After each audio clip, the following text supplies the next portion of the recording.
Hi friends, అందరికీ నమస్కారం. Welcome to my channel.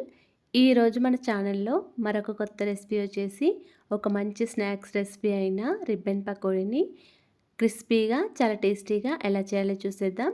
ఇలా చేసిన ఈ రిబ్బన్ పకోడీ అయితే పిల్లలకి స్కూల్ వెళ్ళే టైంలో స్నాక్స్గా పెట్టేయచ్చండి. చాలా టేస్టీగా ఉంటుంది, మరి చాలా క్రిస్పీగా కూడా ఉంటుందండి. మీరు కూడా ఇలా ఒకసారి ట్రై చేసి చూడండి. అలాగే ఫ్రెండ్స్, మన వీడియోస్ని ఫస్ట్ టైం చూస్తున్నట్లయితే ప్లీజ్ మా ఛానల్ని సపోర్ట్ చేయండి. మరి ఎంతో టేస్టీగా చాలా సింపుల్గా చేసుకునే ఈ రిబ్బన్ పకోడీని ఇప్పుడు ఎలా చేయాలో చూసేద్దాం. ఈ రిబ్బన్ పకోడీని చేయడానికి ముందుగా ఒక బేషన్ తీసుకొని అందులోకి ఒక పిండి జల్లెడని పెట్టుకోవాలండి. ఈ పిండి జల్లెడలో ఒక 3 కప్పుల వరకు బియ్యం పిండిని వేసుకోవాలి. ఈ పిండినంతా కూడా ఇలా జల్లించుకోవాలండి. ఏమాత్రం కూడా రవ్వ అనేది లేకుండా పిండినంతా కూడా జల్లించుకోవాలి. ఇలా పిండిని జల్లించుకోవడం వల్ల మనకి రిబ్బన్ పకోడీ అనేది క్రిస్పీగా చాలా టేస్టీగా వస్తుందండి. ఇలా బియ్యపిండిని అంతా కూడా జల్లించుకున్న తర్వాత దీనిలోకి ఒక 2 కప్పుల వరకు శనగపిండిని వేసుకోవాలి. మీ దగ్గర శనగపిండి బయట మార్కెట్లో తీసుకున్నట్లయితే 2 కప్పుల వరకు వేసుకోండి. ఇంట్లో పట్టించిన శనగపిండి అయితే 1 కప్పున్నర వరకు వేసుకోండి. ఇక్కడ నేను సూపర్ మార్కెట్లో తీసుకున్న పిండి కాబట్టి 2 కప్పుల వరకు వేసుకున్నానండి. ఇలా శనగపిండినంతా కూడా జల్లెల్లోకి వేసుకొని జల్లించుకోవాలి. తర్వాత ఒక చిన్న మిక్సీ జార్లోకి ఒక 10-15 వరకు వెల్లుల్లి రెబ్బలు, ఒక 2 టీ స్పూన్ల వరకు జీలకర్ర, 1½ టీ స్పూన్ వరకు వాము, ఒక 4-5 వరకు పచ్చిమిర్చిని ఇలా సగానికి చుంచుకొని వేసుకోవాలి.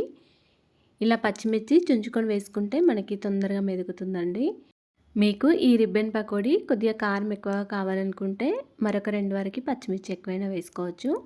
ఇలా పచ్చిమిర్చిని చుంచుకొని వేసుకున్న తర్వాత దీని మీద మూత పెట్టుకొని ఒకసారి గ్రైండ్ చేసుకోండి.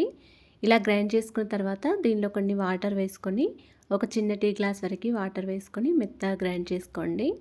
ఇలా మెత్తగా ఉండాలండి, స్మూత్ పేస్ట్ లాగా ఉండాలి. ఇలా గ్రైండ్ చేసుకున్న ఈ పేస్ట్ అంతా కూడా పక్కకు పెట్టుకోండి. తర్వాత మనం జల్లించుకున్న పిండిలోకి ఒక 1½ టీ స్పూన్ వరకు సాల్ట్, అంటే మీ రుచికి తగ్గట్టు సాల్ట్ వేసుకోండి. తర్వాత ఒక పావు టీ స్పూన్ వరకు పసుపు, ఒక టీ స్పూన్ వరకు కారం వేసుకొని పిండినంతా ఒకసారి కలుపుకోవాలి. ఉప్పు కారం అంతా పిండిలో కలిసే విధంగా కలుపుకోవాలి. తర్వాత మనం మెత్తగా గ్రైండ్ చేసుకొని పెట్టుకున్న ఈ జీలకర్ర పచ్చికారం పేస్ట్ అంతా కూడా వేసుకోవాలండి. మిక్సీ జార్లోనే కొన్ని వాటర్ వేసుకొని ఇలా ఈ వాటర్ కూడా వేసుకోవాలి. తర్వాత దీనిలోకి ఒక 2 టేబుల్ స్పూన్ల వరకు ఆయిల్ వేసుకోవాలి. మీరు కావాలనుకుంటే రూమ్ టెంపరేచర్లో ఉన్న బటర్ అయినా వేసుకోవచ్చండి. ఇలా ఆయిల్ వేసిన తర్వాత మొత్తం అంతా ఒకసారి కలుపుకోవాలి. ఈ పచ్చికారం అంతా కూడా పిండిలో కలిసే విధంగా బాగా కలుపుకోవాలండి. ఇలా ముద్దలేమి లేకుండా మొత్తం అంతా బాగా కలుపుకోవాలి. ఇలా కలుపుకున్న తర్వాత దీనిలోకి కొన్ని వాటర్ వేసుకుంటూ ఈ పిండినంతా కలుపుకోవాలి. పిండిలో పచ్చిమిర్చి కారం అంతా కూడా ముద్దలేమి లేకుండా చూసుకొని కలుపుకోవాలండి. తర్వాత కొన్ని వాటర్ వేసుకుంటూ పిండినంతా కలుపుకోవాలి. వాటర్ ఎక్కువగా వేసుకోకండి, కొన్ని వాటర్ వేసుకుంటూ పిండిని కలుపుకోవాలి. పిండి అనేది మనకి కొద్దిగా సాఫ్ట్గానే ఉండాలండి, మరీ గట్టిగా కూడా ఉండకూడదు. ఇలా పిండిని అంతా కూడా కలుపుకున్న తర్వాత దీనిపైన కొద్దిగా చేతితో ఆయిల్ని అప్లై చేయండి. అప్పుడు మనకి పిండి అనేది చేతికి అంటకుండా ఉంటుంది.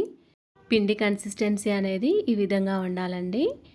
పిండినంతా కూడా మంచిగా కలుపుకున్న తర్వాత ఈ పిండిని ఒక 10 మినిట్స్ వరకు నానబెట్టుకొని ఉంచుకోండి. 10 మినిట్స్ తర్వాత జంతికల గుట్టంలోని ఈ బిళ్ళను తీసుకోండి. ఈ రిబ్బన్ పకోడీ బిళ్ళను జంతికల గుట్టంలోకి పెట్టి మంచిగా ఫిట్టింగ్ చేసుకోవాలండి.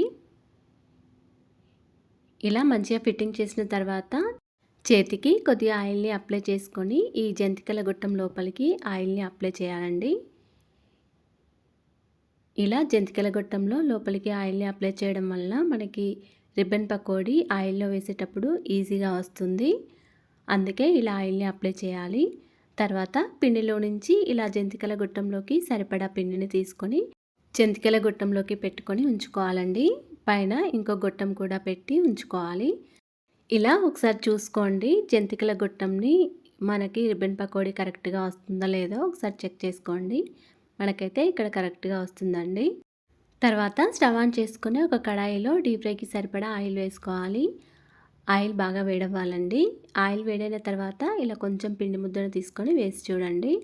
తర్వాత మనం పిండిని పెట్టుకున్న జంతికల గుట్టంని ఇలా ప్రెస్ చేస్తూ పకోడీని వేసుకోండి ఆయిల్లో. ఇలా ఆయిల్‌లో సరిపడా పకోడీని వేసుకోవాలి. తర్వాత స్టవ్‌ని మీడియం ఫ్లేమ్‌లో పెట్టుకుంటూ ఇలా గరిటెతో లోపలికి అనుకుంటూ ఫ్రై చేసుకోవాలండి. ఆయిల్‌లో రిబ్బన్ పకోడీ వేసిన తర్వాత స్టవ్‌ని మీడియం ఫ్లేమ్‌లో పెట్టుకుంటూ ఇది ఫ్రై చేసుకోవాలండి. ఇలా ఒక సైడ్‌కి ఫ్రై అయిన తర్వాత మళ్ళీ ఇంకో సైడ్‌కి టర్న్ చేసుకోవాలి. ఇలా 2 సైడ్‌లకి తిప్పుకుంటూ ఫ్రై చేసుకోవాలండి. ఇలా మంచిగా ఫ్రై అయిన తర్వాత దీన్ని తీసుకొని ఇలా స్ట్రైనర్‌లోకి వేసుకోవాలి. దీనిలో ఉన్న ఆయిల్ అంతా కూడా ఎక్స్ట్రా ఆయిల్ అంతా కూడా ఆయిల్‌లోకి పడిపోతుంది. ఇలా స్ట్రైనర్‌లోకి తీసుకున్న ఈ రిబ్బన్ పకోడీనంతా కూడా ఒక ప్లేట్‌లోకి పెట్టుకోండి. తర్వాత మళ్ళీ రిబ్బన్ పకోడీ చేసేటప్పుడు మళ్ళీ జంతికల గొట్టంలో ఉన్న పాత పిండినంతా కూడా తీసేసి మళ్ళీ ఆయిల్‌ని అప్లై చేసుకోవాలి. మళ్ళీ ఆయిల్‌ని అప్లై చేసిన తర్వాత మళ్ళీ తగినంత పిండిని పెట్టుకొని ఇలా రిబ్బన్ పకోడీని ఆయిల్‌లో వేసుకోవాలి. రిబ్బన్ పకోడీ మళ్ళీ ఆయిల్‌లో వేసేటప్పుడు స్టవ్‌ని హై ఫ్లేమ్‌లో పెట్టుకొని వేసుకోండి. ఫ్రై చేసేటప్పుడు స్టవ్‌ని మీడియం ఫ్లేమ్‌లో పెట్టుకుంటూ ఫ్రై చేసుకోండి. ఇలా ఒక సైడ్‌కి ఫ్రై అయిన తర్వాత మళ్ళీ ఇంకో సైడ్‌కి టర్న్ చేసుకొని ఫ్రై చేసుకోండి. ఇలా 2 సైడ్‌లకి మంచిగా ఫ్రై అయిన తర్వాత దీన్ని గరిటెతో తీసుకొని స్ట్రైనర్‌లోకి వేసుకోండి. ఇలా స్ట్రైనర్‌లోకి వేసుకున్న ఈ రిబ్బన్ పకోడీని ఒక ప్లేట్‌లోకి పెట్టుకోండి. అప్పుడు ఎక్స్ట్రా ఆయిల్ అంతా కూడా ప్లేట్‌లోకి పడుతుంది. అంతేనండి. ఎంతో టేస్టీగా సింపుల్‌గా చేసుకునే రిబ్బన్ పకోడీ రెడీ అయిపోయింది. ఇలా మీరు ఒకసారి ట్రై చేసి చూడండి. చాలా టేస్టీగా, చాలా క్రిస్పీగా కూడా ఉంటుంది. అలాగే ఫ్రెండ్స్, మా ఛానల్‌ని ఇంతవరకు సబ్స్క్రైబ్ చేసుకోకపోతే సబ్స్క్రైబ్ చేసుకోండి. వీడియో గనుక నచ్చినట్లయితే ఒక లైక్ చేయండి అండ్ షేర్ చేయండి. ప్లీజ్ మా ఛానల్‌ని సపోర్ట్ చేయండి. Thanks for watching.